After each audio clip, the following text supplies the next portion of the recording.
Without further ado, please find a comfortable position. Mm. And as usual, we're going to start by taking a breath in and out, just to come back and to feel our body as we feel the inhale coming into our lungs and out of our lungs. On every exhale, we strive to relax our body. Let the shoulders rest heavy in a natural position.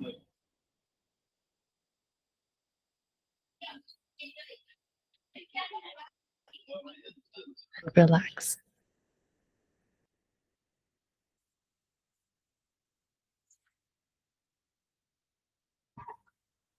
What is it that you can now perceive in your body?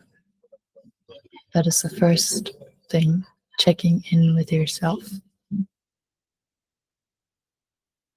How is my body feeling right now? Additionally, how are we feeling right now, emotionally, mentally?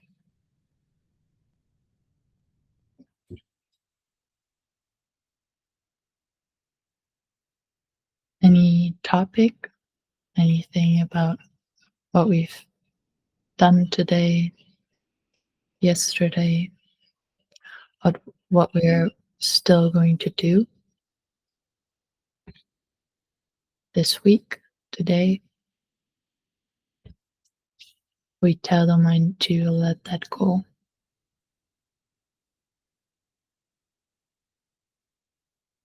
For the next few minutes. And just relax.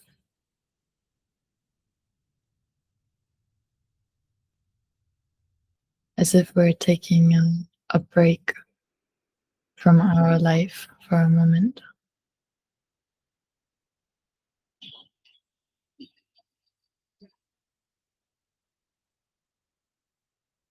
A break in which nothing else matters but the feeling of our body,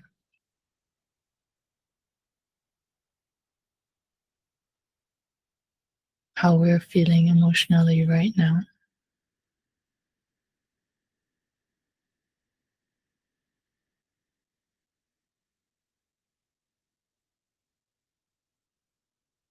And we're going to do nothing more. Just enjoy this state of relaxation and doing nothing.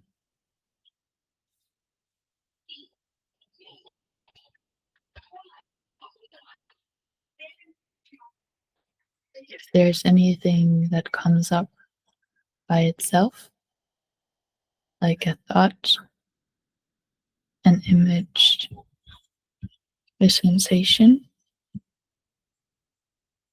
we just know that it is there, but we don't engage with it.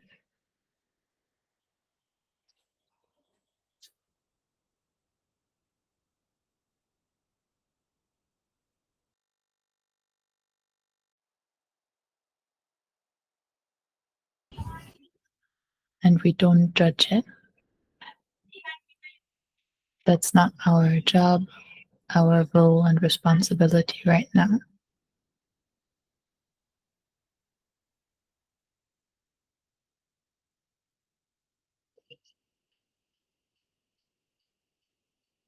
Our job is to do nothing, just observe.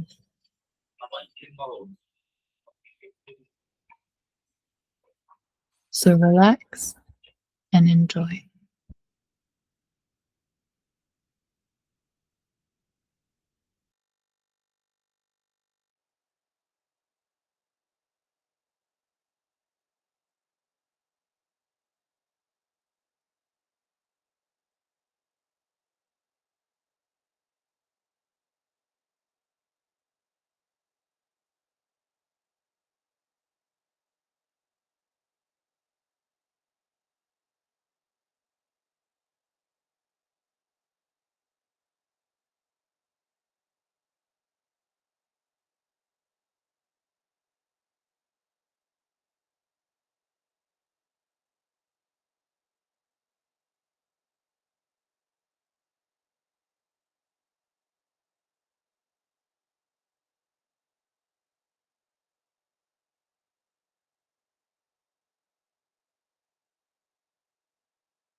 Keep it simple, keep it easy. When you find yourself engaged, just let go and come back to doing nothing.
We are right now giving time for our mind to recharge, just like our body. Our mind also needs that time to run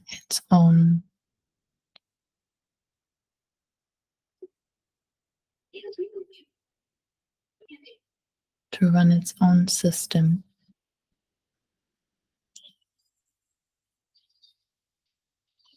for recovery.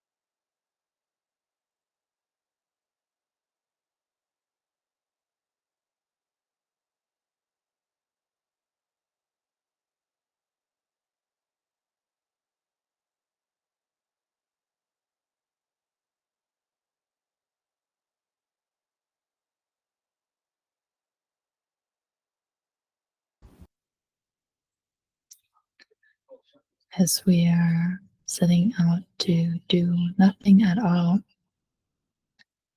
we get to observe a very curious phenomenon. And that is that even though we do not put any effort in it, even though we set the intention clearly of doing nothing, thoughts will still come up by themselves, prompts, invitations.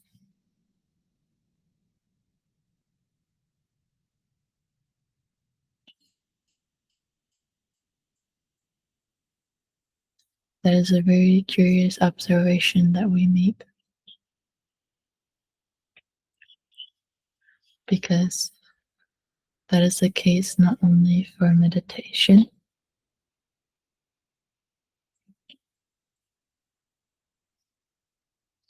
but that happens at any point in our life. So this is a unique opportunity to watch and see what is happening behind the scenes in every moment of our life. Thoughts that come up by themselves, narratives and beliefs that we live our life based on.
And as we have given time for our mind to clear itself,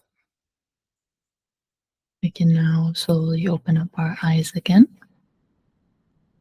so that we can start with the lesson.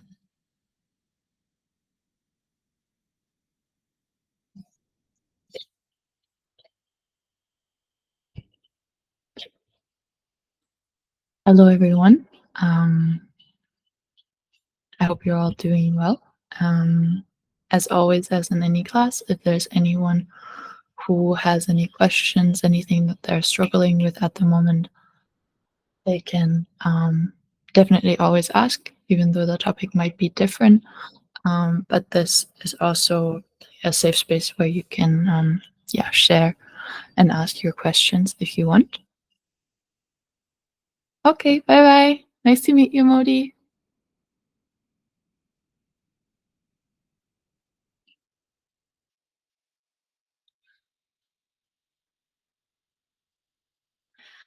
Okay, so today's class is about energy and the result of energy, like it was announced in the class.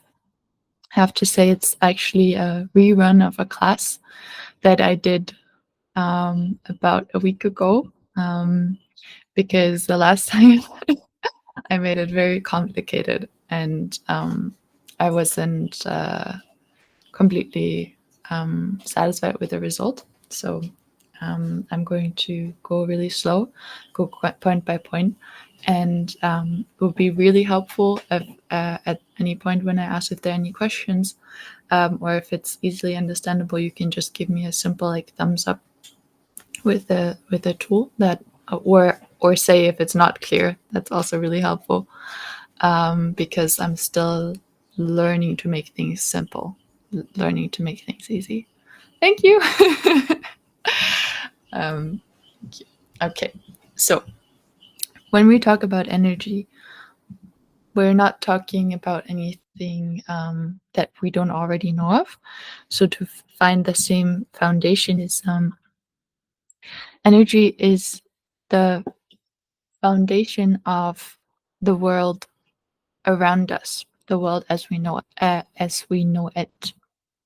So that means that everything that we interact with or use, including our own body, is propelled, driven by energy. If we were to look at the world with the eyes of a little engineer, then we would see it everywhere. And the house that we live in, that is built to withstand earthquakes and hold up, and also that has a water system and an electricity system.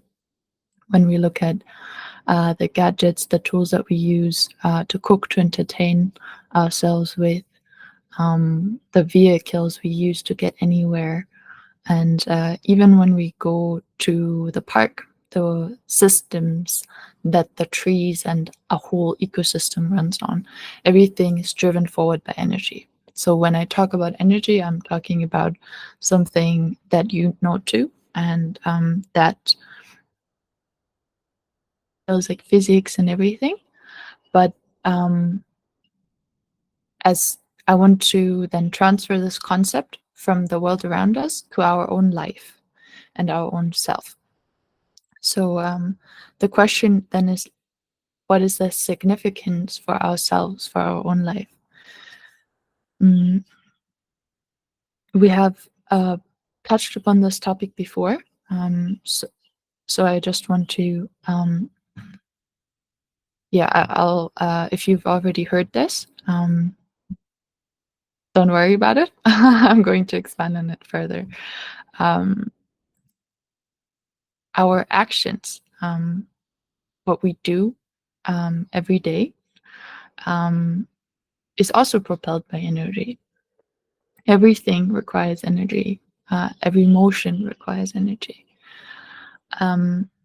So the story of our life, like one process after another, you could say, is also propelled by energy, leading to or making the results happen as it goes. There's a very interesting question that poses itself, because you'll see that with energy, so far so good, that one also still physics, but we then look at, why is it then that we find ourselves having energy that is propelling us towards, for example, going to party or going to do something with friends, but have no energy propelling us towards studying or working, or vice versa. Could be the opposite too. You find that an energy, another word that people use is motivation, which is nothing else but a belief. A belief, a thought, an idea that brings about energy. So I'm going to stay with energy for now, but it has to do with that, and I'm going to come to motivation too. So energy cannot just be transferred from one to the next. You have energy to go party, even though you have energy. Technically there's energy in your system. That same energy can then not be used and transferred to sit down and study. It is propelling you towards a certain outcome.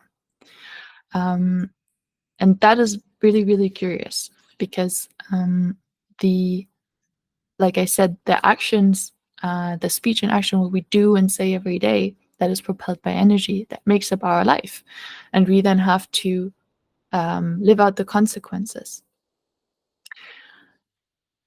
for the sake of making it easy, I'm going to first just differentiate between two types of energies, define over the outcome that they lead towards. So one kind of energy in Pali and the Buddhist canon called barb is translated bad energy, meaning it is energy that propels us towards an action that is harmful or destructive. And because we then perform that action while we're doing it, and afterwards too, we will then feel heavy and feel bad. So that is the outcome that we then get to. That's that. And for the good one, the good energy, that is the energy that propels us to do something that is good or productive, healthy, leading us to those kind of actions and to an outcome where we feel at peace and where we feel good. So two different kinds of energies that we differentiate between for now.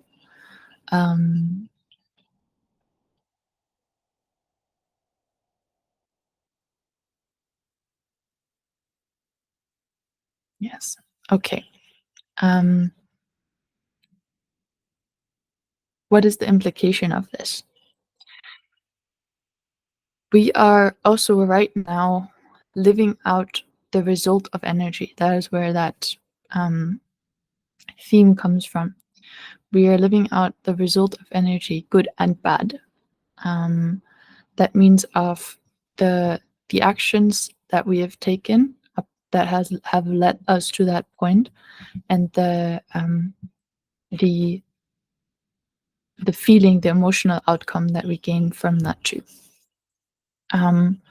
So yeah, we are always at any point in any at life that is happening right now, we're always living out the result of energy, and we're also always cultivating energy, which the result of that we'll have to live out in the future.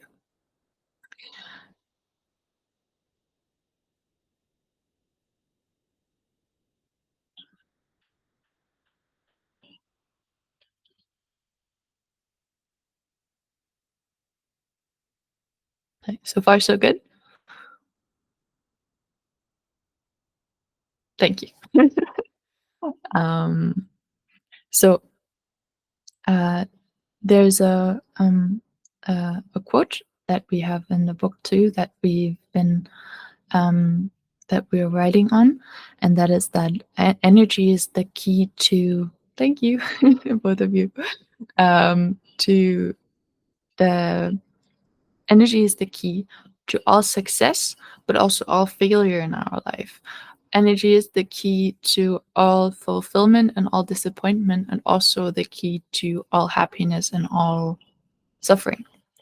So that is a very, very strong implication that we want to then look at further.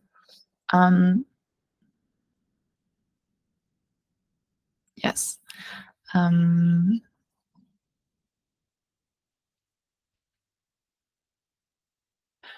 I will finish this part with one more example, where if we then want to see how energy drives us forward, and what is it maybe that brings about energy to lead up to the next part.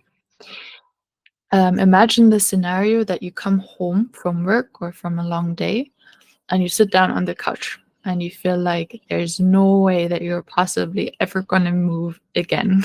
You're going to stay in that position, and you're just going to watch a movie or something. Up to the point until there is a thought that comes up in your mind. This is where we connect to the meditation that we did in the beginning, where we realize that there are thoughts that come up by themselves, offering something to us. So that thought comes up and offers to us, hey, why don't we go to the fridge and get a snack? This is an example that I love to use because I feel every one of us has been there. where even though we really didn't feel like moving anymore, the thought that comes up that proposes this option to you, let's go and have a snack, is also brings about energy to then actually get up and go to the fridge, open the fridge and get a snack. Because before that, in the first point, physicists would say in like T0, before anything happened, there was no energy whatsoever. There was only energy for us to be on the sofa, because also staying still requires energy. Everyone who has ever meditated will know that. But there's only energy to do that action. But when there's a thought that comes up by itself effortlessly, it will then bring about energy as it then runs our mind. It might not be immediate. It might be that it's like, hey, we get a snack from the fridge, and then we start listening. I will be like, yeah, you have ice cream in the fridge, or you remember the food from this morning, you still have leftovers, this and this, and like you're listening as if you were listening to someone talking, someone convincing you, someone selling you an idea, something to do. That is that. So that's our transition from number 1. Just to summarize before we move to part 2, is first, what is energy? What we're talking about, the force that propels everything to move it forward. And as it does so, it creates it makes results happen as it goes. Everything, including ourselves. We know that usually for the world around us, we know that very well. We have a lot of people that do research on it. We have physicists and everything. But for ourselves, we usually have not taken a look at that. So that is what we looked at too. We looked at the fact that also our actions, what we do and what we say every day, is propelled by energy. And that there seem to be different kinds of energy that cannot just be converted into one another. One energy pushing you to a certain outcome, just like when, before I get into physics. One energy that pushes you to a certain outcome. So we see that the story of our life is then a collection of these, of all of these situations, and of all of the moments where energy was pushing us towards something. We can really see that if there's a choice, like, do I go party tonight, or do I study for the exam tomorrow? Do I stay on the sofa because I really don't want to move, or do I go and go to the fridge? That is when we can then see that the choice that we make depends on which proposition has more energy, so it can push you forward. So that's the summary of part 1. So far, so good. Great. I love this. Should always do it like this. Okay. And then we move on to part 2. This is where we'll get a little bit deeper into how the process works. So we talked already also in previous classes, but we talked already about thoughts. That is something that is one really, really major point of studying mindfulness, studying Buddhism, studying meditation, to become aware, to make known of things that you weren't aware of before, to make known of beliefs, views of the world that don't serve us, but that as they come up, we accept them out of usually often because we've accepted them before, we are familiar with it, and we don't question it anymore because we take that thought that comes up effortlessly, even though we didn't put intention to it. We take that as our own. I have a very curious point there to make. There's a book that I'm reading also for a bit of background research on what we're writing.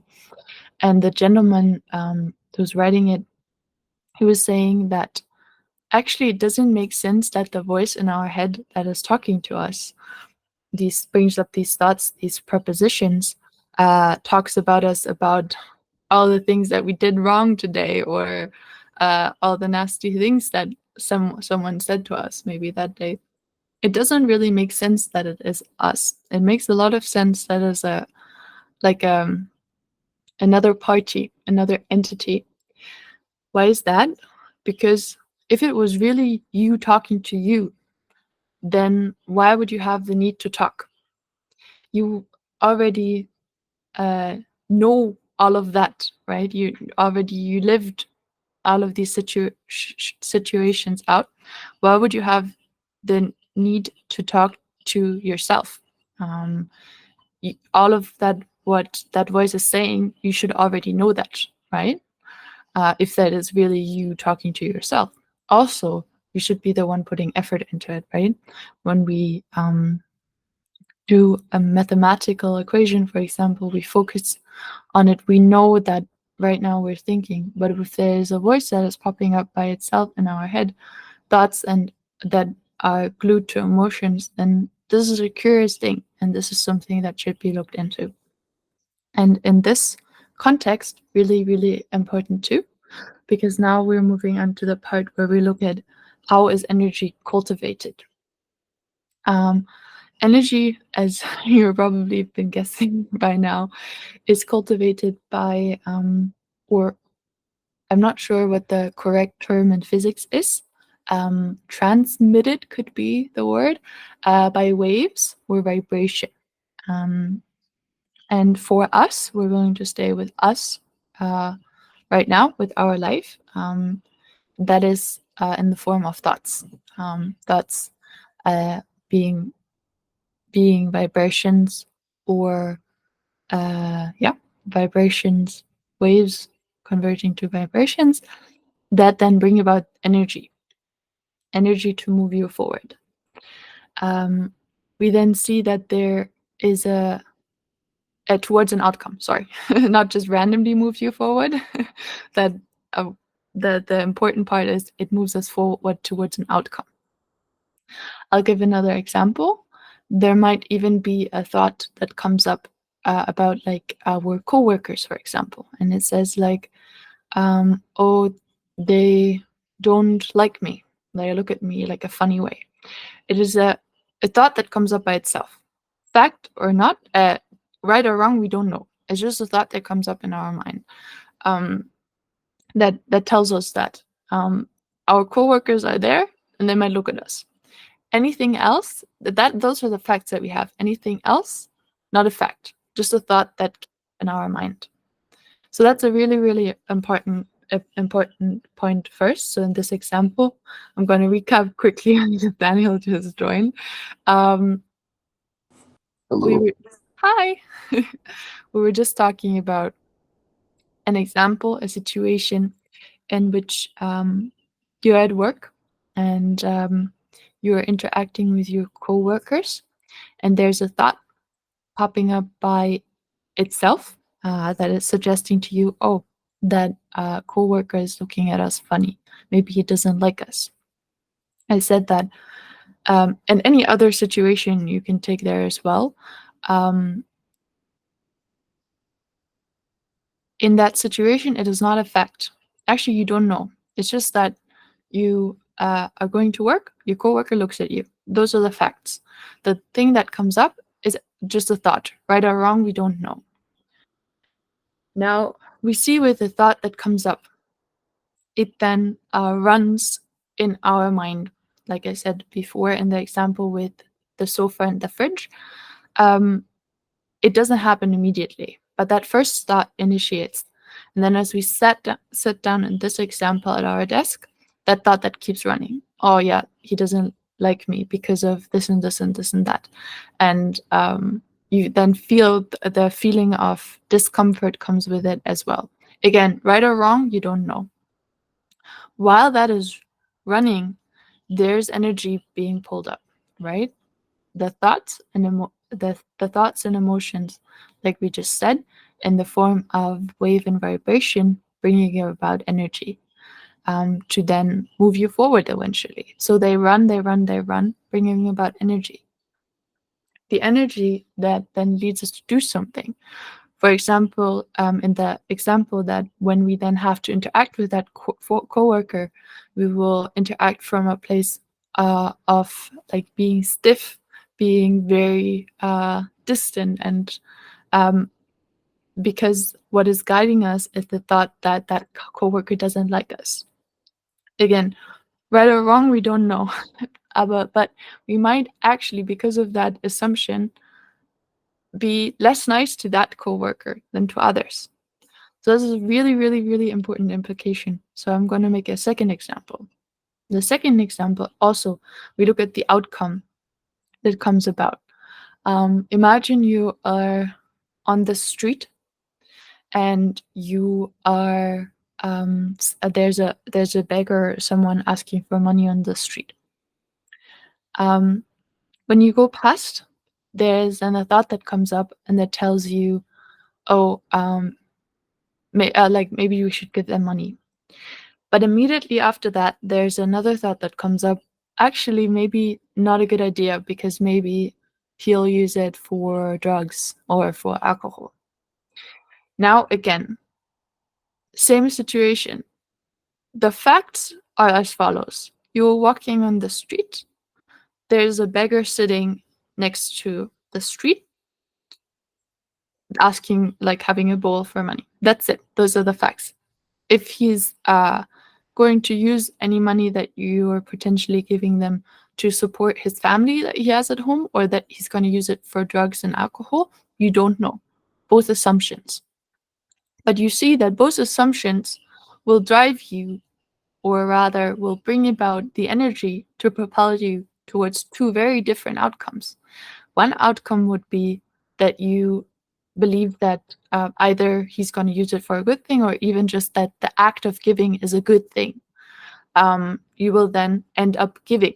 From that belief, from that thought that comes up, you accept, that then runs inside our mind and brings about the energy to take out the money out of our pocket, out of our portemonnaie, and put it into the bowl of the beggar.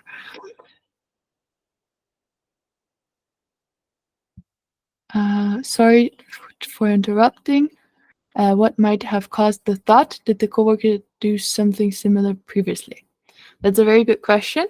I'm going to first finish on this one, summarize, and then I'm going to answer your question, Kanan. Thank you very much for the question. So to finish off with the example of the beggar, two very different outcomes, both driven by different thoughts in the beginning, meaning that the thought that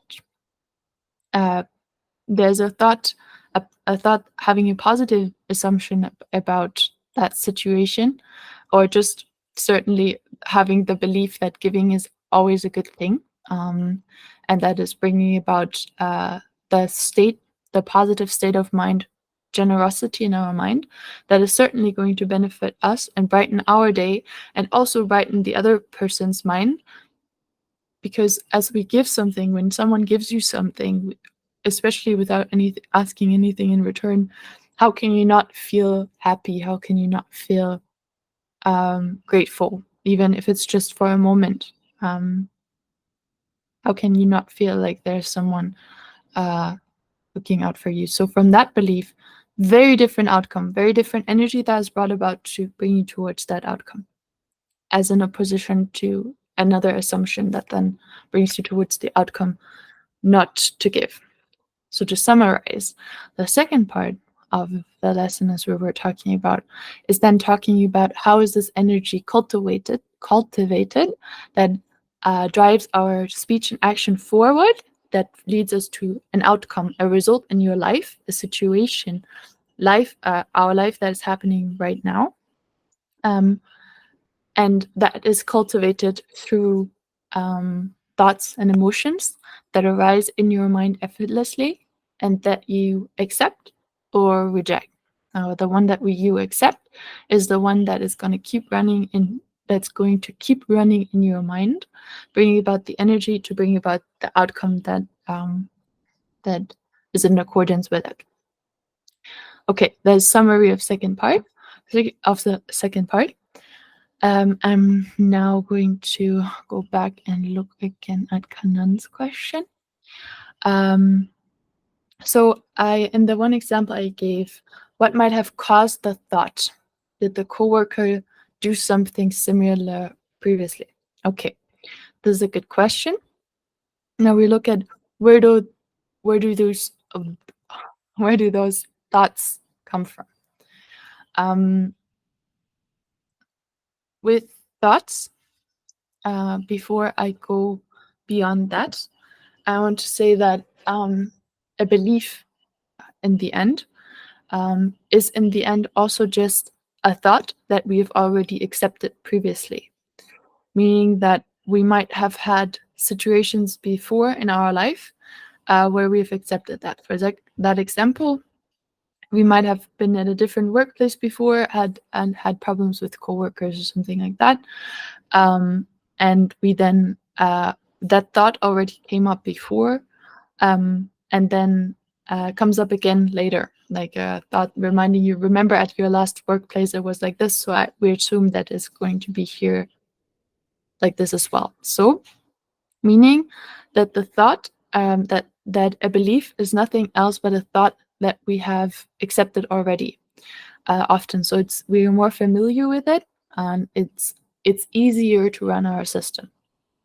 That means that as for the example, what you were asking about, Kanan, if we have a wrong view meaning also like a wrong belief, that is something that makes it easier for us to accept and follow through with that assumption that comes up. To bring the example of the beggar, if we often have accepted the thought that comes up and says, oh, let's rather not give to him, he is going to use it for drugs and alcohol, we're then more likely, because we are already holding that belief, we're already holding that view, to follow through with that. That's number one. So we want to really make sure first that we're not holding any wrong beliefs, any wrong views of the world, but that we like every time again are able to give the benefit of the doubt. Because why is that important? You limit the resources of the world. I'll give another example. I work with examples. I hope it's not getting confusing. If you were, for example, to say that Buddhism is not for you, you don't like it, you don't like religion, then you limit yourself a lot, because then everything under Buddhism, all the great teachings, all the resources that they have, the centers that you can go to, the help that they provide, you cannot use it, because you have then you hold a wrong view on it. That's one reason why we don't want to hold wrong views, because it then makes the gap bigger between us, like I and them, and it limits our resources. So when in a situation like that, we then look at the outcome first, Kanan. When we now believe, even if the coworker has done something like that previously, let's play the story. Let's play devil's advocate for a moment. When we now that they look at us again in any way, when we now decide not to accept the thought that then comes up that says, hey, that he's looking at you weird, you don't accept. It's just the thought in your mind that is offered to you. If you're mindful, and that's the key importance here, if you're mindful, and only if you're mindful, you're then able to say, you know what, maybe actually not true. It's not a fact, it's just an assumption. And when you're able to let that go, then you see that the outcome of that is that you can then keep on interacting with that coworker from a place of a peace of mind, because you're not holding on to a belief that he doesn't like you. That makes the interaction from your side a lot easier. You don't have to, you didn't subscribe, you didn't engage with the worries of, oh, maybe he doesn't like me, maybe this and that. That is not running in our mind.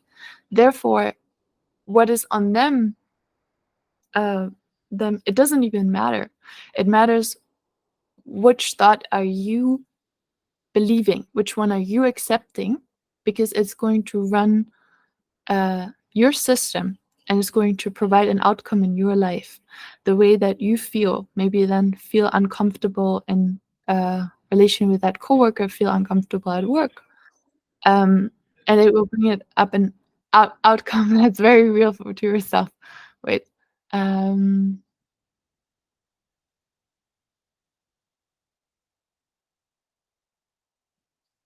Okay. Mm,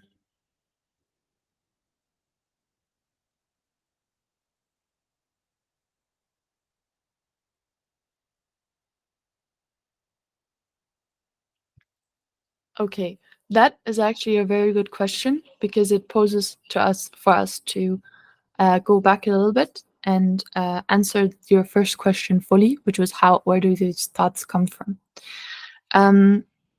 For anyone who has already attended this class, they have learned about the sea turtle story, which is one of our main stories that we have, where we look at the phenomenon of little sea turtles that when they hatch, they have no knowledge, no previous knowledge, no parents there to guide them, but yet all of them experience the phenomenon, experience the behavior that they move straight towards the ocean. Something that when we ask people, we get different answers on, but when we say, is it maybe instinct, everyone will agree on it. Yes, that is instinct. And we see that it is instinct that is propelling these sea turtles to behave in such a way. And further on, as they get into the water, what to eat, where to swim, which fishes to befriend or not. Why am I bringing this up right now? Because it is the same phenomenon we're talking about when we're talking about our own behavior. It means that the thoughts and emotions that arise inside of our head that we didn't create, meaning we didn't put any intention into creating and any effort, they are something that we call instinct in humans, and they come in 3 flavors that we want to differentiate because they lead to a different outcome. Everything that I've been talking about, we say the good instinct will bring about will bring good thoughts, good emotions that bring about good energy that lead to a good outcome. Bad instinct will bring about bad thoughts and bad emotions that will bring about energy to lead us towards a bad outcome, where everyone is, in the end, where we and everyone involved in the end is feeling bad. And the not good, not bad, which I'm, for the sake of making things easy, not going to get into too much right now. So where those thoughts come from is what we said is instinct, because the thoughts, they come up effortlessly by themselves. They also they come up instinctively. However, our part is which ones are we accepting and which ones are we believing. If we follow through with an assumption that might be negative, then we get more used to following through with that. Second, if we're not mindful, we're not even able to choose. We just follow along with the thoughts that come up in our mind. Like the first impression of someone, for example, is like, oh, that person is like this, that person is like that. And we then keep on believing and holding on to that thought if we're not mindful, even though it came up effortlessly in our mind. So to come back to your second question, Kanan, the thought that comes up when there's a thought coming up first, the one person that we want to talk about is you, or me, or anyone. The thought that came up, the one who's in whose mind the thought came up, and that is why is that? Because just like in any system, right? Imagine a tree. It is the energy that is propelling the photosynthesis comes from the sun. That then will make the tree either strive or dry out, depending on how much, what is the quality of that sunshine. So it is vital. The kind of vibrations that it gets is literally vital for the system, for the survival of the tree. Now we bring that now to ourselves. The same thing. No matter what's happening around us for now, the waves and vibrations that come into our mind and thoughts, in form of thoughts and emotions, they run our system. That means that a negative assumption that comes up of someone is something that brings about a negative energy. You will realize it when it comes with a negative feeling too, like discomfort or something. Just like with our body, when we put negative energy in form of fast food, for example, and not enough sleep and this and that, then our body is gonna experience the input that we put then will define the output, right? We put in negative energy, we get a negative output. Same for our mind. We accept the negative assumptions, the negative thoughts and emotions that come up. Negative input equals negative output too for your mind. It will make you generally more suspicious, I guess, and less easy to interact with people. It will bring about a feeling inside of yourself. And that's all just for you. The other person, people, the external world, completely out of the question for now. That's number one. So far, so good?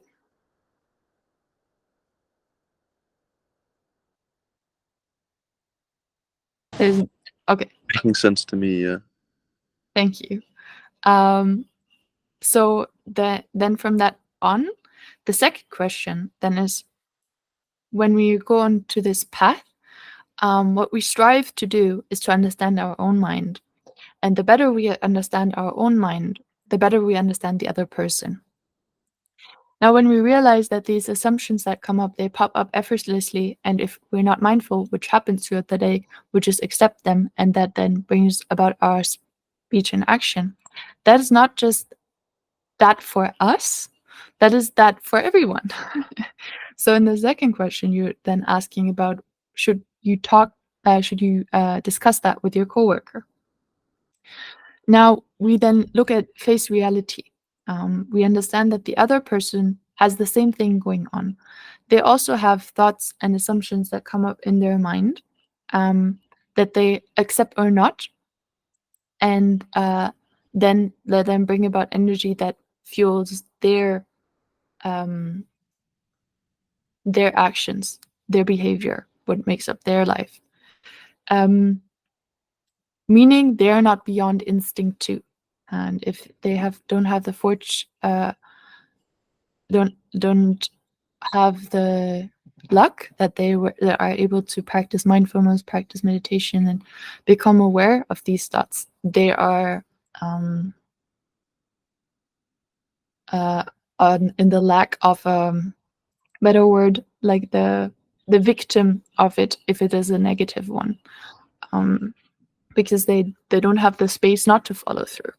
So when we have with the coworker, understanding our own mind, we can then assess, just like if we were to make an assessment of, as we're an engineer, we're making an assessment of a different system, of a different of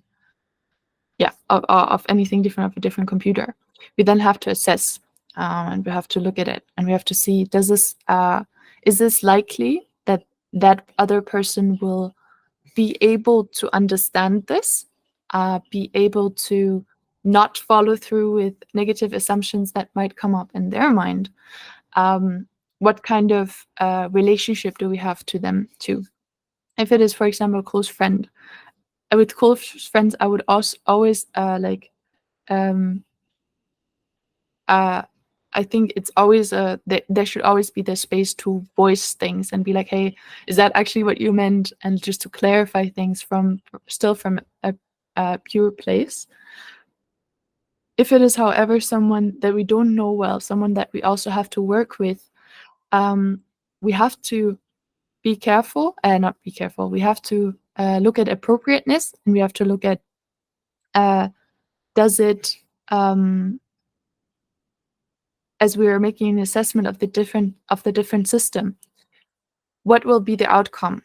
What will be the outcome? And how can I phrase this best so that it isn't a accusation, right? Because so far it is just an assumption in your mind that arose by itself. So if you go about it and what you say to that person sounds like an accusation, you can then imagine the same process that's going on in their mind. There's then a thought that is coming up in their mind that's like, that person is just accusing you of something. If they're not mindful, they will accept it right away and they will follow through with it, and they might get irritated and there might be stress at work. So when you go through about doing it, please assess the situation first, understand that how your mind works is also how the other person's mind works. And if they're particularly not mindful that day, for example, meaning that they're very stressed, they're very not mindful, I'll stay with that for now, then you can be sure that the thoughts and emotions that they accept, just like when you were not mindful, when you're very tired, when you're already irritated, that one then will come out. So we assess the situation first, and we make sure that what we say and is appropriate, and we act accordingly to the fact that it's not a fact. It's an assumption in our mind. So we don't accuse. We can then ask for a different opinion after making that assessment and seeing that it's a good point. It's a good time. Did that answer your question, Kanan? Perfect. Thank you very much. So this is the end of my class today. To give a little bit of a one moment.